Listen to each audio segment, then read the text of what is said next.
तो देखते हैं हमारे भाई जो इस्कॉन पर बातें कर रहे हैं, इस्कॉन की पोल खोले। देखो इस्कॉन का ऐसा है, देखो किसी के नाम से अपनी कार्य कर साधना, ये होती है चालबाजी। वह जो भी करते हैं अपने सिद्धांत अलग लेते, पर वह सनातन धर्म के बीच में रह करके उसी को जैसे लोगों की सांत्वना ले रहे हैं, हमारा समर्थन ले रहे हैं। अगर जिसको अपना ही कार्य करना है, अपना ही संप्रदाय करना है तो अलग रहे, उससे कोई इतना लाभ नहीं होता जितना कि ऐसे व्यक्तियों को भी गुलाम बना ले सनातन धर्म की। तो इनको चाहिए भीड़, क्योंकि अगर ये इनके सिद्धांत कमजोर हैं तो थोड़े व्यक्ति तक सीमित रहते हैं, इससे इनका कुछ लाभ नहीं था। अब इन्होंने अपने सिद्धांत इन हमारे बीच में जैसे कि फूट कर अलग अलग कर दिए सिद्धांत से सनातन धर्म में बीच में आए हैं।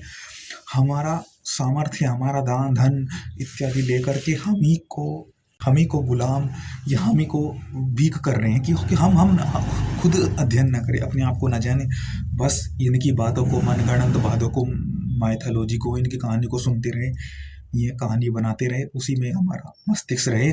हम स्वयं को न जाने, पढ़े ना, हम हमारे में स्वयं का एबिलिटी हो ना, इनके यहाँ पर जाएं, इनका प्रसाद ग्रहण करें। क्यों हम स्वयं नहीं कर सकते? तो हमारा स्वयं का सामर्थ्य नहीं कि हम स्वयं अपने लिए अच्छा देखें क्या है क्या, स्वयं पढ़े। इनके प्रसाद में जब बहुत शक्ति है, हमारी भाव क्या है, जैसा सिद्धांत है वेदों के वैसे सत्य सिद्धांत हम जानने का अधिकार नहीं है। तो हम जो अपने लिए अच्छा होगा तो स्वयं हम खोजेंगे ना, स्वयं हम उसको ढूंढ, तो यही सत्य सिद्धांत अपने लिए स्वयं प्राप्त कर लेंगे। पर इन्होंने उस मार्ग से हमें हटाते जा रहे हैं। ये तो वह बात हुई कि सिद्धांत कमजोर है, इसलिए अभी जितना करना है, अभी जितना बोल लो, अभी जितना पाखंड फैलाना है अभी पाखंड फैला लो, अभी जितना मूर्ति पे अभी लोगों को बुलाना है बुला लो। यही तो है कि एक बार व्यक्ति उसके अंडर हो गए ना, क्योंकि सिद्धांत तो कमजोर है, फिर जब अपने वास्तविक, इनको पता है कि कुछ समय बाद हमारा सिद्धांत कमजोर होंगे, हम वास्तविक अपने कि वास्तविक हमारा फेस रियल, हमारा सिद्धांत जब हम स्वयं उजागर करेंगे तब तो सत्य ज्ञात हो ही जाएगा। इनको तो स्वयं अपने सिद्धांत ही प्रचार करने हैं।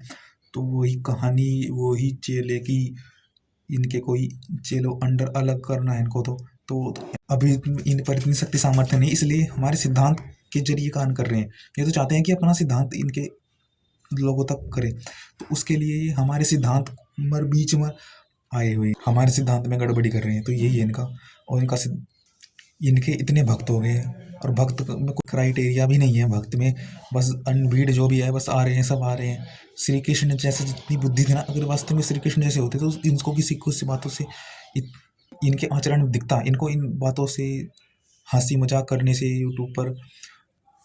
श्री कृष्ण तो तर्क की बातें करते थे, श्री कृष्ण तो अंदर पीड़ा रहती थी समाज के कल्याण के लिए। इनसे कुछ ही नहीं कि समाज में कुछ हो, इनको किसी को रोकना नहीं, इसको टोकना। मैं तो बहुत वैसे सरल व्यक्ति थे, उनको इस अधर्म से तो कुछ वो आस्था ही नहीं था श्री कृष्ण को कि कुछ।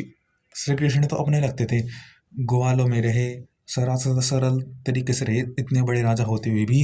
पर ये तो अपने आप को बड़ा दिखाने के लिए चेले रखते हैं, जिससे कि हम भी इनके चेले में आए।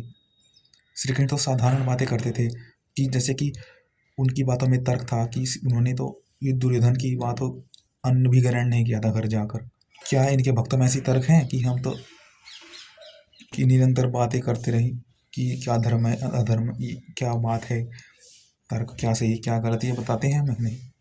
ये तो फूट डाल कर हमें गुलाम करना चाह रहे हैं, और इनके सिद्धांत भी बहुत न्यून हैं, नष्ट हो जल्दी ही खत्म हो जाएंगे। राहुल आर्य की बातें आप सुनिए, उन्होंने कैसे इनकी पोल खोली।